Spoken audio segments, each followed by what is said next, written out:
There were plenty of things Officer Sarah thought she might hear during a shift, but a report about a little owl blocking traffic wasn't one of them. She was used to handling road issues and helping out folks in her quiet village. But the call she got that day was something entirely new. At first, she thought it had to be a joke, but once she got there, all doubts disappeared. She could see it with her own eyes. Even though the whole thing seemed too strange to be true, it was real. A tiny owl was standing right in the middle of a two-lane road, refusing to budge. It looked ridiculously small compared to the big trucks and cars around it. But what it lacked in size, it definitely made up for in attitude. The little owl kept hooting, hopping, and flying in short bursts, but never actually left the spot. It was like it was guarding something really important. Drivers didn't know what to do, so they just waited, looking relieved when Officer Sarah finally stepped out of her patrol car. They figured someone in uniform would know what to do. Truth was, Sarah wasn't so sure herself, especially because she had no idea what was about to happen next. Welcome to Wonderbot Animals, where some of the wildest stories from the animal world come to life. Sarah took a few slow steps toward the owl, trying not to startle it. She held her breath, crouched down gently, and opened her hand. What happened next took her by surprise. Instead of flying off like she expected, the little owl let out a soft hoot and actually hopped into her palm. Up close, she could see it was a young owl, its feathers a little fluffed, its big yellow eyes looking straight at her. It kept making small, quiet hoots, as if it was trying to tell her something. Sarah already thought the situation was unusual, but what happened next made it even more unbelievable. She asked the onlookers and drivers to give her a bit of space. Most of them looked unsure. One even muttered, "That won't work, the little one's too stubborn." Sarah had dealt with animals before, but usually it was missing pets or cats stuck in trees. Still, those cases had taught her one big thing: patience. So she stayed calm and let the owl settle comfortably on her gloved hand. Then she slowly stood up and walked to the side of the road, looking for a low branch where the owl could perch and head back to its usual life. But just when it seemed like things were about to wrap up, the little owl jumped off Sarah's hand and flew straight back to the middle of the road. Once again, it hooted firmly and stood its ground, refusing to move even a step. Sarah couldn't help but laugh. It was hard to believe what she was seeing. What started out as a weird but simple call was beginning to make more sense now. She could imagine how this determined bird had kept all the cars at bay, standing firm every time someone tried to shoo it away. It clearly wasn't going anywhere. "We already tried that," said one of the drivers nearby, a man named Rye, leaning against his truck. Luckily, Rye didn't just stand by. He offered to help with the growing traffic issue, which was turning messier by the minute. "We all want to get where we're going," he said, "but none of us want to hurt the bird." Sarah nodded and replied, "Thanks. I think I have a better idea of what we can do now." She pulled out her phone. With Rye's help, since he knew many of the other truckers, they worked out a quick detour using a nearby alley. Rye spread the word, and whenever new drivers arrived, they were told to take the alternate route, since the main road was blocked. While all of that was happening and the flow of traffic was being redirected, Sarah had a moment to step closer to the owl again. She wanted to get a better look, maybe understand what was going on. That's when she spotted something strange. As the owl hooted softly and flapped its wings, Sarah noticed a small metallic glint on its leg. It caught the light for just a second, but it was enough to get her attention. What was it? Was it something stuck, maybe hurting the bird, or something it was holding on to? She had no idea, but she wanted to find out. As soon as she got close enough, Sarah carefully reached out a hand toward the bird's leg to see what it was. But before she could touch it, the little owl suddenly snapped to attention and pecked her glove. Hard. Even through the thick material, she could feel how sharp its beak was. She quickly pulled back, surprised. Whatever it was guarding, the owl clearly wasn't ready to give it up. Now she was really curious. Wrapped around one of its tiny claws was a metal string, and clutched in the same foot was something that looked like a small metal coin. And that wasn't even the strangest part. As Sarah leaned in for a better look, a flicker of blue light reflected off something near the owl's leg. It looked like a small blue gemstone, catching the light and shining just enough to make her blink. Her mind was racing with questions. What was it? Where had the bird found it? Why was it protecting it so fiercely? Sarah knew she had to be careful with whatever she did next, but even she couldn't guess just how strange this case was about to get. That's when she decided to call Dr. Stephen Mitchell, the town's local wildlife expert. He had years of experience with birds of prey and might be able to help figure out what to do, not just for the owl, but for the strange object tied to its leg. Sarah couldn't stop thinking about that tiny gemstone. It had started as part of her job, but now curiosity had taken hold too. She dialed his number, and after a couple of rings, she heard his voice. "Hey, Sarah, everything all right?" His voice sounded tired but sharp, like someone who always had one eye open. "I thought today was your work shift. Is something going on?" "Yeah, I'm okay," Sarah replied, her voice calm but a little unsure. "It's just, this case is weird. There's a baby owl sitting right in the middle of the road, and it refuses to move."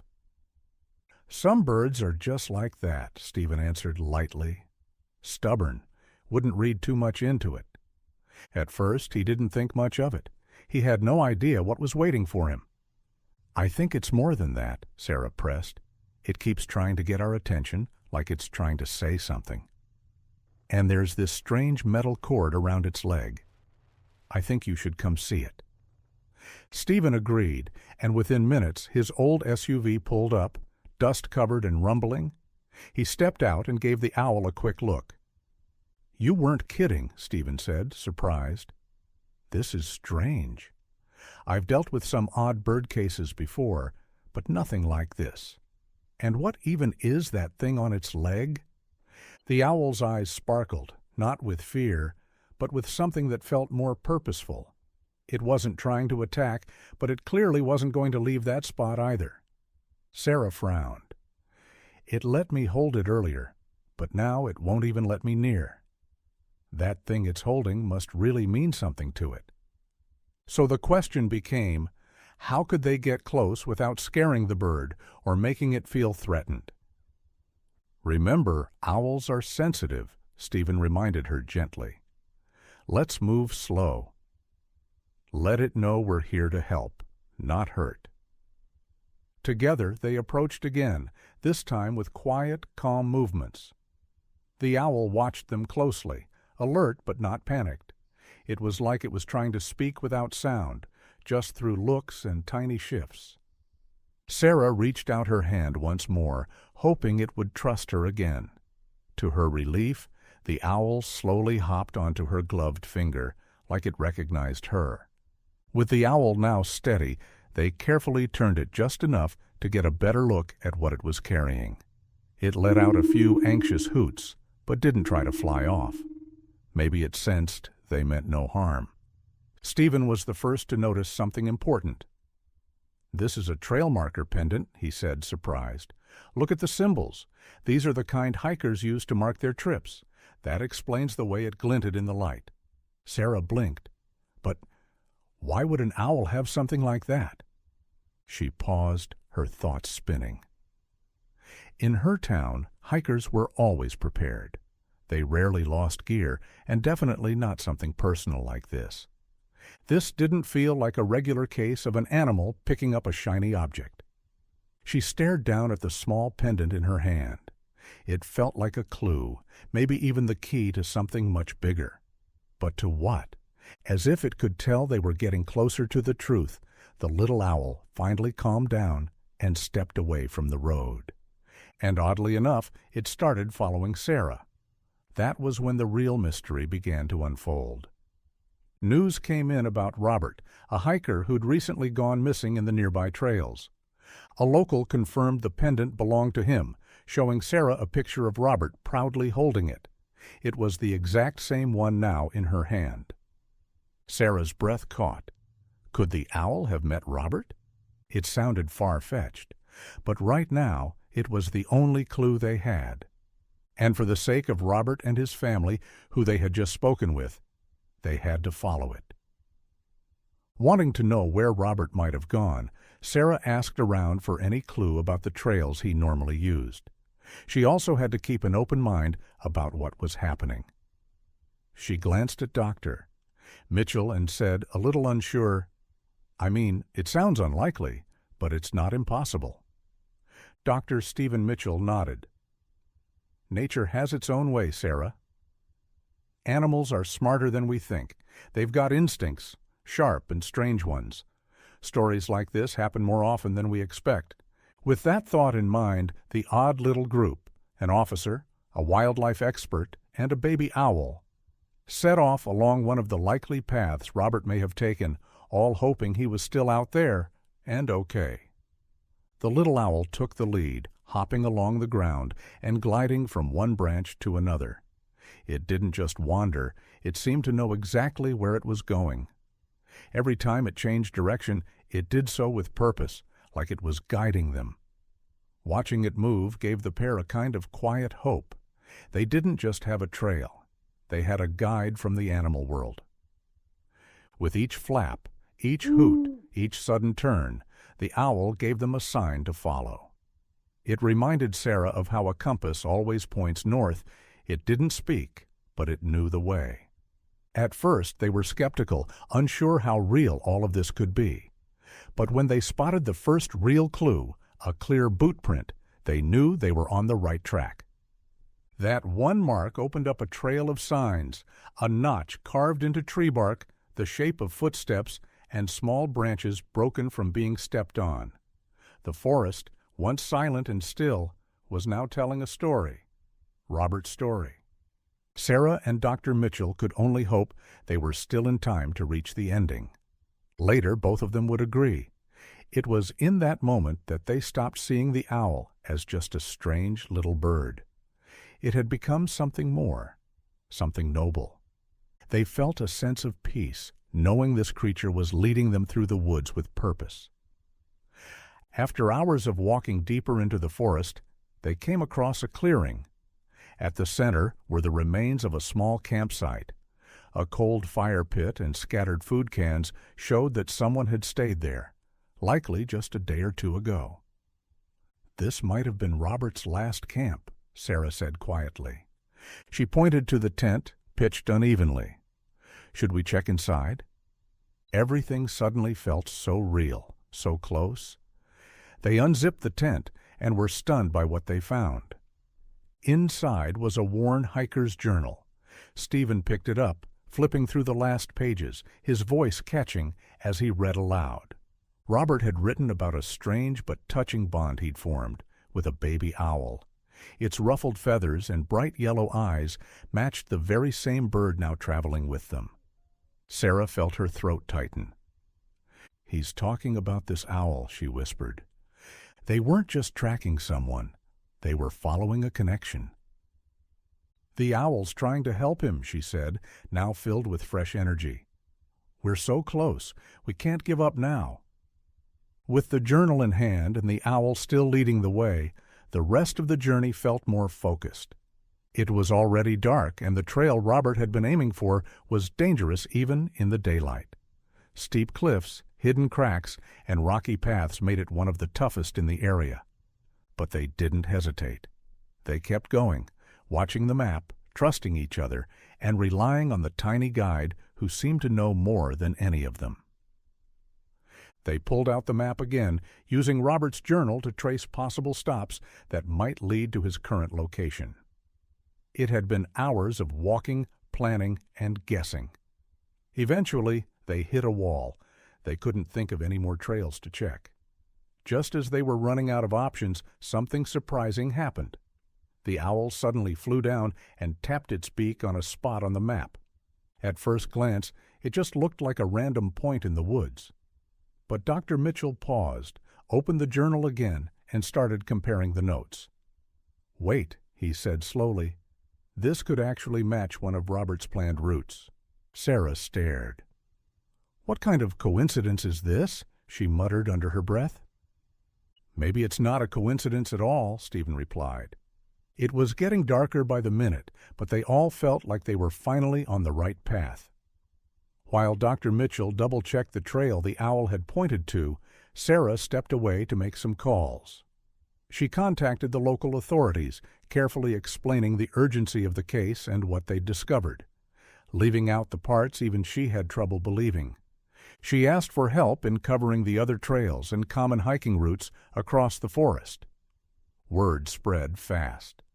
Once people knew Robert might be out there, needing help, the response was overwhelming. Friends, neighbors, fellow hikers, even young people from town, stepped up to help. Inspired by stories of Robert's kindness and trail experience, they showed up to volunteer, ready to search. They hiked across foggy paths and steep hills, slipping through winding trails like they were trapped in a maze. The forest was stunning, but also full of hidden danger. Dead ends, sudden drops, and sharp climbs tested everyone's patience. It was easy to see why Robert had loved it out here. This place was wild and beautiful. But that beauty came with risks. As the air grew colder, the forest reminded them all that it wasn't a place to take lightly. When the temperature dropped, most volunteers decided to turn back and return the next day. Robert's adventurous spirit was respected, but the cliffs, landslide zones, and shaky trails were no joke. Still, Sarah's team pressed on. Thanks to the help of the Forest Patrol, they kept moving forward, keeping close contact with each other through radios and calls. The deeper they went, the more the owl's behavior changed. It became more restless, hooting louder, flying ahead, then circling back like it was urging them to keep up. It sensed something they couldn't see. But even its sharp eyes couldn't cut through the thick trees and heavy canopies up above. At one point, the group followed a narrow stream that wound its way through a tight path. Large boulders, uneven ledges, and narrow ridges blocked their way. But it felt like they were getting closer. They didn't say it out loud, but everyone in the group felt it. This was the right direction. Robert had to be near.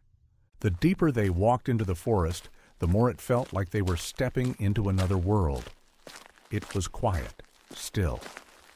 But they weren't scared. Not now.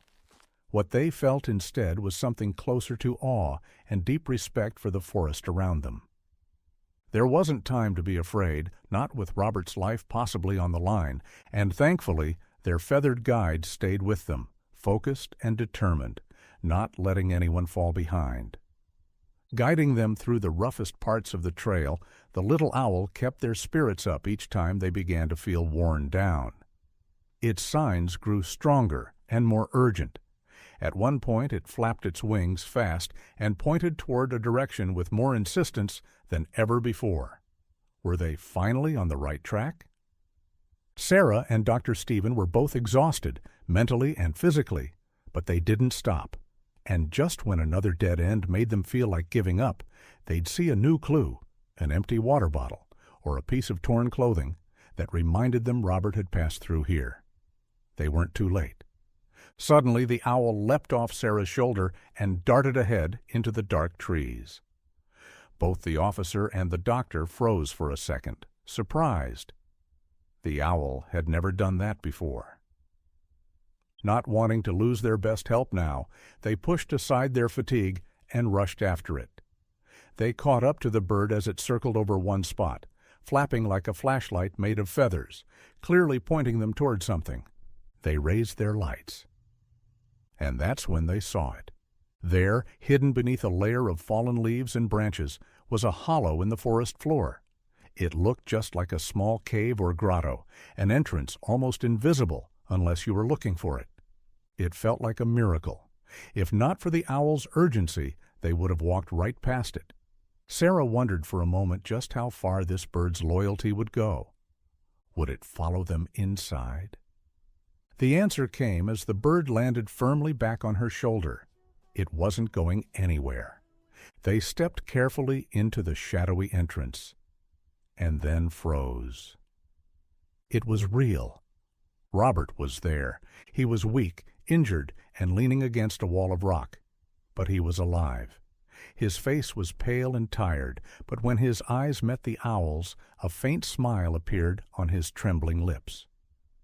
The bird flew to his side without hesitation, and in that moment Robert looked at it like someone might look at a guardian angel. Sarah blinked back tears and reached for her radio. "We found him," she said. "Robert's alive. He's going to be okay." She rushed to his side, gave him water, and started helping as best as she could until more help arrived. The whole scene, human and animal huddled together, was filled with quiet words, relief, and a warmth that came from more than just the body heat. The little owl didn't leave Robert's side for even a second. They had done the impossible. Against all odds, they had found him. While waiting for the rescue team to arrive and take Robert to the hospital, he shared his story, and especially his bond with the little owl that had refused to give up on him. "At first it was just curious," Robert explained. "Then it started following me everywhere. When things got bad, this little guy kept me company, gave me hope. I was scared when it flew away, but I had faith. I hoped someone would understand the pendant I gave him. And now, here you are." He looked down at the owl with nothing but gratitude in his eyes. "I'll never doubt an animal's instincts again." From that moment on, no one involved would ever question the intelligence or the heart of that little owl. It had done what no one thought possible. A hero, an unlikely savior with feathers and a beak. The story of Robert and his brave feathered friend spread quickly around town. The owl became a symbol of hope and was quietly honored by the tight-knit community. More than just a rescue story, it reminded everyone that the connection between people and the wild world around us isn't gone. It just takes a moment to see it. And that animals, in their quiet way, may understand far more than we realize. Robert slowly regained his health, surrounded by the care of his family. His recovery was steady. But whenever Officer Sarah or Dr. Mitchell were thanked for their incredible work, they'd always point to the real reason Robert was found, the little owl who never gave up, and who reminded everyone just how amazing nature can truly be. If this story touched your heart, don't forget to like, subscribe, and share it with others. You never know who might need a reminder that hope sometimes comes with wings. Thanks for watching Wonderbot Animals, where the most incredible animal stories come to life.